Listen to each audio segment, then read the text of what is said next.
청취자 여러분, 우리가 어릴 때 다녔던 학교라는 공간을 한번 머릿속에 떠올려 보시겠어요? 뭐 붉은 벽돌 건물이나 굳게 닫힌 철문 그런 거 떠오르죠. 네, 맞아요. 그리고 정해진 시간에 딱딱 울리는 종소리까지요. 사실 학교는 세상에서 가장 무겁고 단단하게 땅에 뿌리 내린 요새 같았잖아요. 그렇죠. 완벽하게 통제된 지리적인 중심지였고 수백 년 동안 아무도 의심하지 않았던 아주 견고한 시스템이니까요. 네, 우리가 배움을 얻으려면 무조건 그 물리적인 요새 안으로 그것도 정해진 시간까지 걸어 들어가야만 했죠. 지각하면 안 되니까 엄청 뛰어갔던 기억도 나네요. 그러니까요.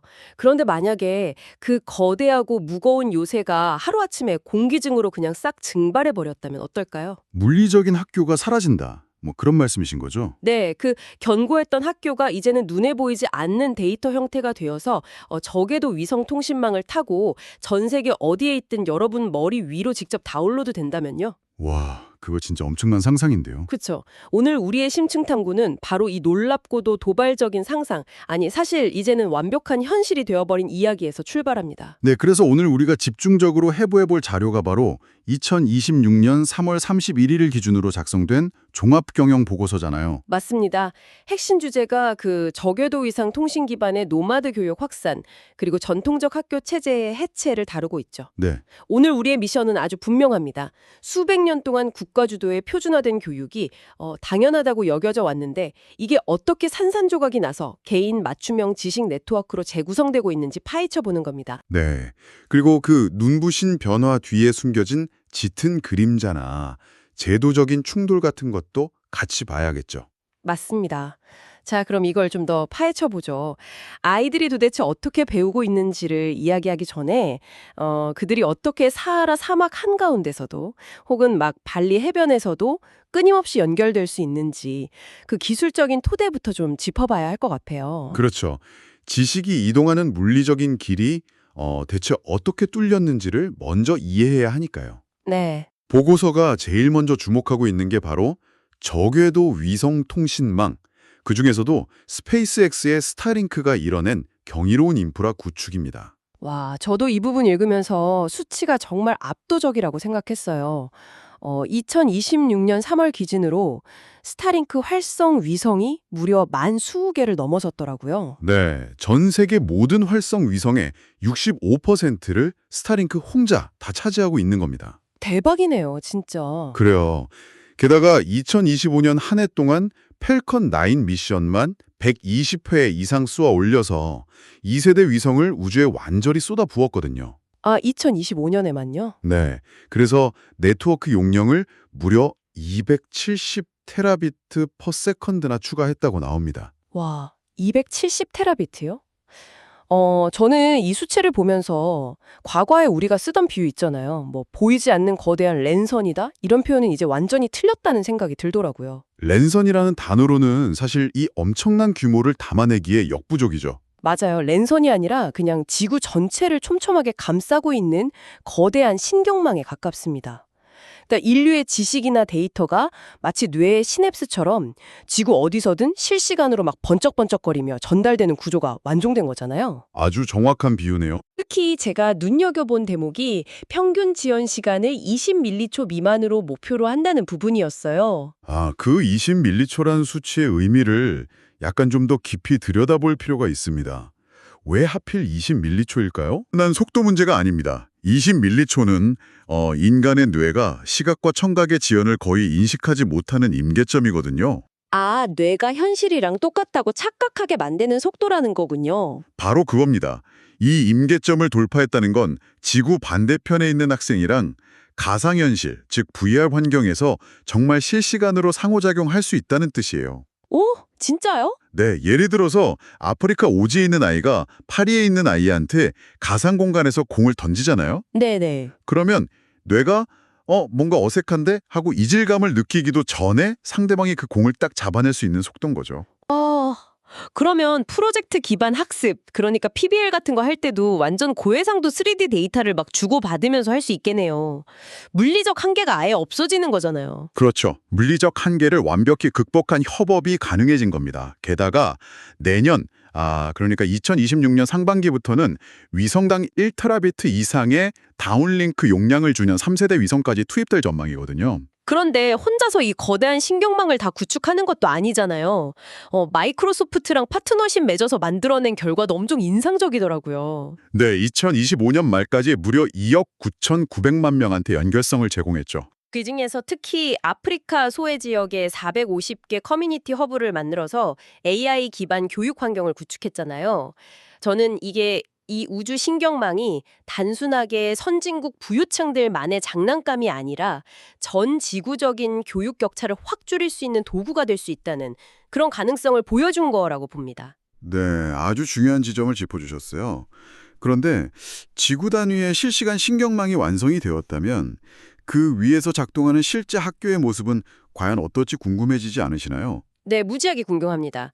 방금 말씀하신 그 완벽한 인프라 위에서 탄생한 게 바로 물리적 캠퍼스가 전혀 없는 글로벌 노마드 스쿨이잖아요. 맞습니다. 보고서에서 이 분야의 약간 선구자처럼 묘사되는 바운드리스 라이프라는 기업을 보면 마치 넷플릭스 같은 어떤 구독형 라이프 스타일 서비스를 보는 기분이 들어요. 네, 패키지로 딱 묶여있죠. 청취자 여러분, 한번 상상해 보세요. 바운드리스 라이프를 구독하면 우리가 알던 그 학교와 집이라는 개념이 딱 4가지 모듈로 분해돼서 제공됩니다. 그 4가지 턴키 솔루션이 아주 기가 막히게 정교하게 맞물려 있거든요. 첫째가 현지 문화가 싹 반영된 풀옵션 주거 공간인 바운드리스 홈. 네, 집도 다 줍니다. 둘째는 아이들이 현지 기반으로 PBL 학습을 하는 교육센터. 셋째가 부모들이 맘 편히 원격 근무를 할 수 있는 최고 사양을 코워킹 허브. 부모도 일은 해야 하니까요. 그렇죠. 그리고 마지막 넷째가 비슷한 가치관을 가진 가족들끼리 묶어주는 커뮤니티 코호트입니다.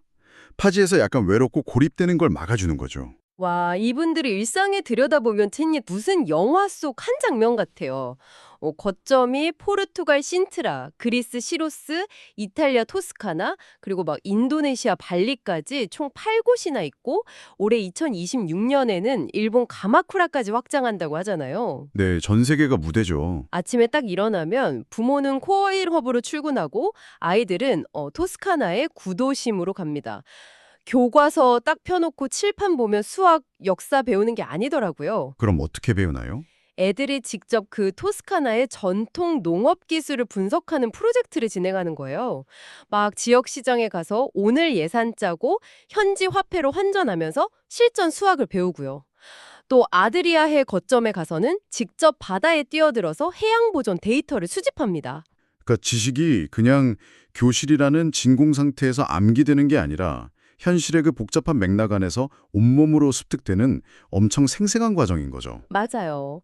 그래서 이 프로그램 참여한 가족들 데이터 보면 40% 이상이 원래 살던 집으로 돌아가지 않아요. 그냥 다른 국가의 거점으로 또 이동해서 재수강을 합니다. 와, 40%나요? 네, 이게 단순한 어떤 반짝 유행이 아니라 이미 하나의 확고한 라이프 스타일로 굳어버렸다는 증거죠. 그런데 여기서 제가 약간 날카로운 반론을 하나 딱 던져보겠습니다. 오, 네, 던져보시죠. 바다에서 환경보존 배우고 시장에서 환전하면서 수학 배운다. 청취자 여러분 중에서도 낭만적이고 참 좋긴 한데 그게 진짜 학교가 맞아? 라고 생각하시는 분들 분명 계실 거거든요. 사실 현실적인 고민이죠. 그렇죠. 결국 이거 그냥 돈 많고 시간 많은 엘리트 가족들의 엄청 긴 장기 교육 휴가에 불과한 거 아니냐는 거죠. 당장 애들 명문대도 보내야 하고 또 현실적이고 측정 가능한 어떤 학업 성취도를 증명해야 하는데 시장에서 과일 사면서 배운 수학으로 막 미적분 실험 통과할 수 있나요? 사실 그 지점이 노마드 교육이 초반에 엄청나게 받았던 가장 뼈아픈 비판이었습니다. 아, 역시 그랬군요. 네, 아이들이 여러 나라를 막 떠돌다 보니까 커리큘럼이 중간중간 뚝뚝 끊기는 학업적 불연속성이 아주 치명적인 약점이었죠. 그렇죠. 진도가 안 맞을 텐데요. 하지만 보고서를 보면 이들이 2025년 8월에 아주 영리한 해결책을 도입한 걸 비중 있게 다루고 있어요. 어떤 해결책이죠? 바운들리스 라이프가 세계적인 온라인 명문학교인 크림슨 글로벌 아카데미, 그러니까 CGA와 전략적 파트너십을 맺어버린 겁니다. 아, 그니까 체험 위주로 하는 오프라인 프로젝트에다가 엄청 엄격하게 학력을 증명해주는 온라인 학교를 아예 통째로 결합해버린 거군요. 맞습니다. 그럼 그게 구체적으로 하루 일과 중에 어떻게 작동하는 거예요? 이게 바로 하이브리드 지식 네트워크의 정수라고 볼 수 있는데요. 오전에 그 토스카나 시장에서 막 프로젝트를 마친 아이가 오후에는 바운들리스 교육센터로 돌아와서 자기 노트북을 켭니다. 네네. 그리고 앞서 말씀드린 저궤도 위성망을 통해서 CGA에 딱 접속을 해요. 그러면 바로 미국이나 영국에 있는 학생들과 실시간으로 AP, 그러니까 대학 선의수과정, 물리 수업을 듣거나 IB 수학 토론에 직접 참여를 하는 거죠. 완벽하게 통제된 디지털 네트워크로 딱 해결하고 실전 경험이랑 문제 해결 능력은 현지에 있는 물리적인 환경에서 얻는 방식이네요. 네.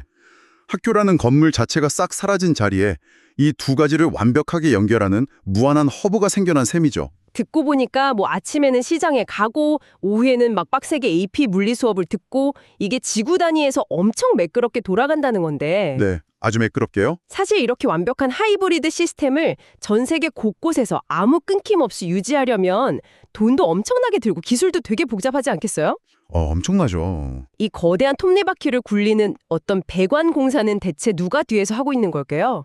결국 이 시점에서는 돈의 흐름을 추적해보지 않을 수가 없네요. 맞습니다. 자본 시장의 움직임은 언제나 가장 정확한 지표 중에 하나니까요. 네. 예전에 에듀테크 시장을 주도하던 VC 자금, 그러니까 벤처 캐피탈 돈들은 보통 줌 같은 동영상 플랫폼이나 아니면 엄청 단순한 학습 앱 쪽에다 몰려 있었어요. 아, 그냥 화면으로 수업 듣는 거요? 그렇죠. 그런데 지금 자본의 이동 방향을 보면 완전히 달라졌습니다. 어떻게 달라졌나요? AI를 활용해서 아주 초개인화된 학습 엔진을 만들거나 이런 국경 없는 교육의 인프라 자체를 구축하는 딥테크 분야로 막 뭉칫돈이 쏟아져 들어가고 있습니다. 와, 보고서에 나오는 수치들 보니까 진짜 뭐 그야말로 천문학적이더라고요. 싱가포르랑 말레이시아를 중심으로 한 그 동남아시아 혁신 코리도에만 무려 2,630억 달러 규모의 생태계가 형성됐어요. 어마어마하죠. 뉴테크 분야에서 단숨에 세계 62위로 확 치고 올라왔잖아요. 아시아 쪽 움직임이 심상치 않죠. 근데요, 제가 이 투자 내역들을 쭉 보면서 제일 놀랐던 게 사실 금액보다도 투자처의 성격이었어요. 단순히 그냥 우리가 아는 교육 기업에만 투자하는 게 아니던데요. 그 부분을 정확히 보셨네요. 그게 에듀테크 산업의 패러다임이 단순한 교육 컨텐츠 제공에서 라이프스타일 인프라로 완전히 진화하고 있다는 걸 증명하는 아주 핵심적인 내용입니다. 라이프스타일 인프라요? 네, 생각해보세요.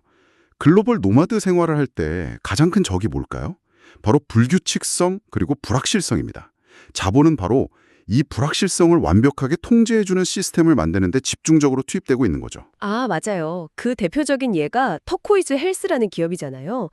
이 회사가 무려 3천만 달러의 시리즈 B 투자를 받았다고 나오더라고요. 시리즈 B면 꽤 큰 규모죠. 보통 시리즈 B를 받았다는 건 비즈니스 모델 성공을 어느 정도 입증했고 이제 글로벌 럭장을 위해서 막대한 실탄을 장전했다는 뜻이잖아요. 그렇죠. 본격적으로 달리겠다는 거죠. 근데 에듀테크 보고서에 뜬금없이 등장한 이 회사의 주력 사업이 바로 노마드 가족을 위한 글로벌 의료 인프라 네트워크 구축이더라고요. 네, 의료 쪽입니다. 그러니까 전 세계 어디를 가든 현지 병원 시스템이랑 딱 원활하게 연결되는 의료 패스포트 같은 걸 만들어주는 거죠. 맞아요. 그리고 전통적인 고등학교를 아예 대체해버리는 온라인 플랫폼인 소라스쿨 역시 3,040만 달러의 시리즈 A 투자를 유치했고요. 네. 거기에 우리가 또 한 가지 주목해야 할 기술이 바로 블록체인입니다. 아, 블록체인이요. 교육의 웬 블록체인인가요? 아이들이 뭐 발리에서 PBL 프로젝트하고 포르투갈 가서 온라인 코딩 수업 듣고 막 이러면 학습의 경로가 굉장히 파편화되고 산발적이잖아요. 그렇겠네요. 기록이 다 흩어지니까요. 네, 그래서 이 흩어진 학습 이력들을 위변조가 불가능한 블록체인 디지털 장부에 영구적으로 딱 기록하고 관리해주는 시스템. 이게 또 엄청난 새로운 거대 비즈니스로 부상하고 있습니다. 와, 듣다 보니까 이거 무슨 부동산, 의료, 데이터 관리, 거기다 교육까지 그냥 하나의 구독 패키지 안에 엄청 매끄럽게 싹 통합이 되는 거군요. 완벽한 패키지죠. 자, 여기까지 들으면 진짜 무슨 완벽한 유토피아 같습니다. 우주 신경망으로 전 세계가 연결되고 국경을 막 자유롭게 넘나들면서 배우는데 학력도 인정받고 건강까지 완벽히 보장받는 삶. 꿈 같은 이야기 같죠? 그니까요. 그런데 청취자 여러분, 세상에 이렇게 막 매끄럽기만 한 변화가 있을까요? 수백 년 동안 이어져 온 그 낡고 거대한 국가 주도의 교육 시스템이랑 이런 초국가적인 움직임이 꽝 하고 충돌할 때 파열음이 없을 리가 없잖아요. 네, 거대한 마찰음이 이미 지구 곳곳에서 들려오고 있습니다. 물리적인 영토를 다스리는 국가의 법령이랑 사이버 공간의 글로벌 지식 네트워크가 정면으로 충돌하는 그 법적, 제도적 딜레마가 본격화됐거든요. 그 충돌 양상을 보면 각 나라들의 대응이 완전 극명하게 엇갈리더라고요.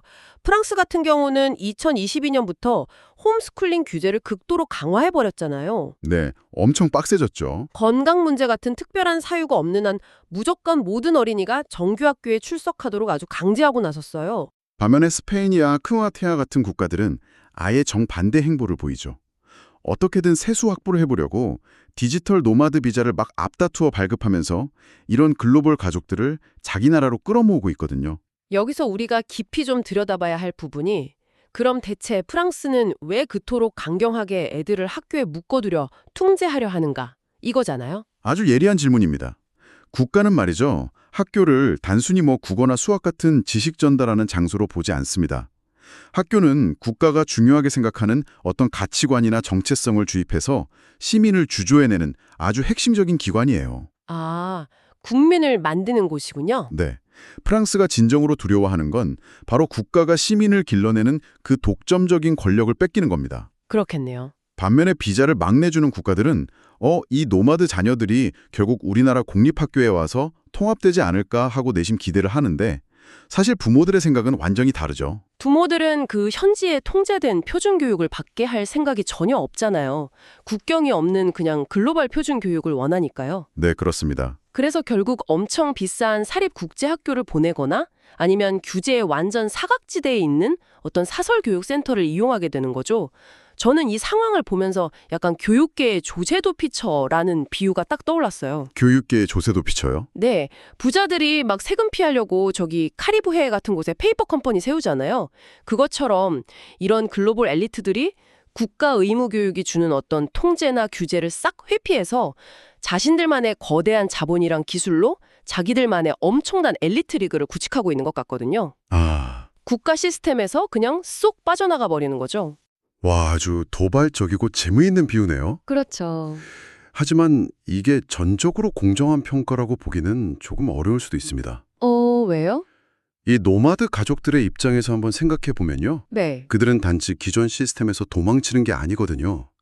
그들은 산업시대에 맞춰서 설계된 이 낡은 국가 단위의 표준화 교육 자체가 이 초연결 글로벌 시대에는 근본적으로 좀 구시대의 유물이라고 주장을 하는 겁니다. 아, 낡은 교육을 거부한다. 네, 어디 몰래 숨는 게 아니라 미래 세대에게 훨씬 더 적합하다고 믿는 완전히 새로운 글로벌 역량 표준을 그냥 선택해버리는 아주 적극적인 행위로 볼 수도 있는 거죠. 아, 그러니까 내 아이를 국가의 평범한 시민으로 키울 것인가, 아니면 전 지구를 누비는 문제 해결사로 키울 것인가, 이런 철학적인 충돌이 일어나는 거군요. 맞습니다. 그럼 약간 현실적인 문제로 다시 돌아가서요. 이런 노마드 아이들이 어쨌든 결국에는 나중에 대학도 가고 뭐 취업도 해야 할 텐데 그 학력을 세계 각국 제도권에서 어떻게 인정을 해주는지가 관건이잖아요.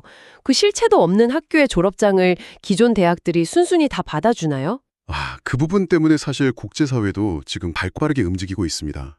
바로 유네스코와 OECD가 주도하고 있는 리스본 인정협약 LRC의 2025에서 2028 전략입니다. LRC요? 네.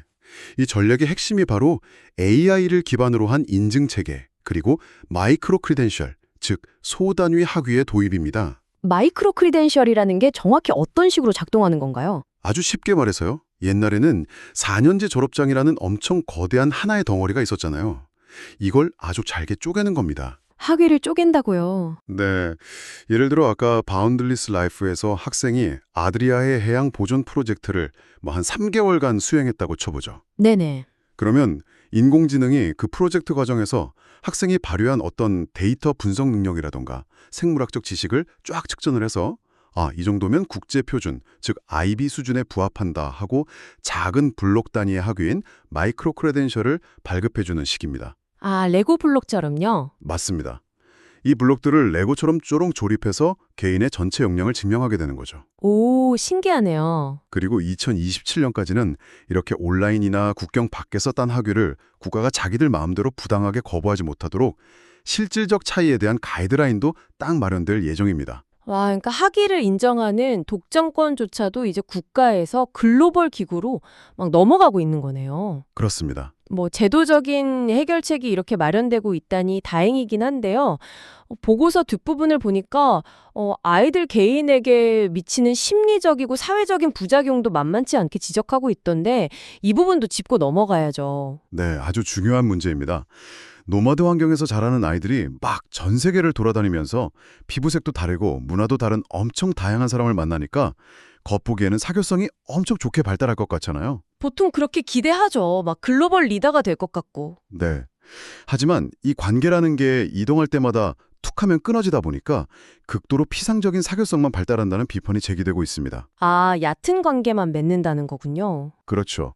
인간은 특히 자아 정체성이 막 형성되는 그 10대 청소년 시기에는 또래 집단이랑 아주 깊고 지속적인 관계를 맺으면서 성장을 하거든요. 네네, 엄청 중요하죠, 친구가. 그런데 몇 달마다 뭐 물리적인 환경, 사회적인 환경이 완전 쌍 리셋이 되어버리면 아이들은 어차피 헤어질 사람 이렇게 생각하고 깊은 유대를 맺는 걸 무의식적으로 방어하게 됩니다. 아, 상처받기 싫으니까요. 맞아요. 이게 결국 극심한 정서적인 불안이나 어떤 상실감으로 이어질 수 있다는 거죠. 사실 전통적인 학교가 우리한테 제공했던 가장 큰 가치는 수학 공식 암기가 아니었거든요. 그럼 뭐였나요? 교실 안에서 매일 지지고 볶고 부대끼면서 배우는 갈등 해결, 타협, 그리고 끈끈하게 이어지는 지속적인 우정 같은 보이지 않는 커리큘럼이었습니다. 노마드 교육은 이 커리큘럼이 허공으로 증발해버린 부작용을 겪고 있는 거죠. 아, 그러네요. 그리고 사실 우리가 이 변화를 마냥 막 대단하다며 찬양할 수 없는 가장 뼈아픈 현실은 결국 이 모든 혁신이 철저하게 자본에 의해서만 움직인다는 점이에요. 네, 자본주의의 민낯이죠. 완벽한 형태의 양극화, 그러니까 디지털 디바이드 문제 말입니다. 스페이스X 위성이 아프리카 오지에 허브를 만들었다고는 쳐도 현실적으로 터코이즈 헬스에서 프리미엄 의료 보장 쫙 받으면서 바운들리스 라이프에 엄청난 패키지를 결제하고 막 전 세계를 여행할 수 있는 가족이 대체 몇이나 되겠습니까? 거의 없죠, 사실. 기술은 지구 반대편을 실시간으로 연결해서 교육을 민주화할 엄청난 잠재력을 분명히 가졌는데 동시에 그 돈 있는 극소수를 위한 국가 통제도 닿지 않는 거대한 성벽 없는 요새를 새로 지어주고 있는 셈이잖아요. 바로 그 지점이 기술 발전이 항상 초래하는 딜레마입니다. 이 거대한 지식 신경망이 어떤 계층 소외 없이 진정한 포용성을 딱 갖추려면 그냥 민간 기업의 혁신에만 맡겨둘 게 아닙니다. 네. 공공부문의 어떤 적극적인 개입이나 사회적 합의가 절실하죠. 노마드 교육이라는 이 큰 트렌드 자체를 거스를 수 없다면 최소한 이 아이들이 머무는 현지의 지역사회 아이들과 실질적으로 막 융합해서 어울릴 수 있게 온 오프라인 하이브리드 소셜 네트워크를 구축한다든지 하는 방식으로 교육의 공공재적 가치를 완전히 재설계해야 합니다. 네, 맞는 말씀입니다. 자, 청취자 여러분. 오늘 우리가 함께한 아주 방대한 문헌 탐험을 이제 서서히 마무리할 시간인데요. 그 무겁고 굳건했던 물리적인 학교 건물은 증발을 했고 지금은 지구를 감싸는 저궤도 위성의 거대한 데이터 신경망이 그 자리를 싹 대신하고 있습니다. 네. 누군가는 막 전 세계의 시장과 바다를 자유롭게 누비면서 프로젝트를 하고 있고요.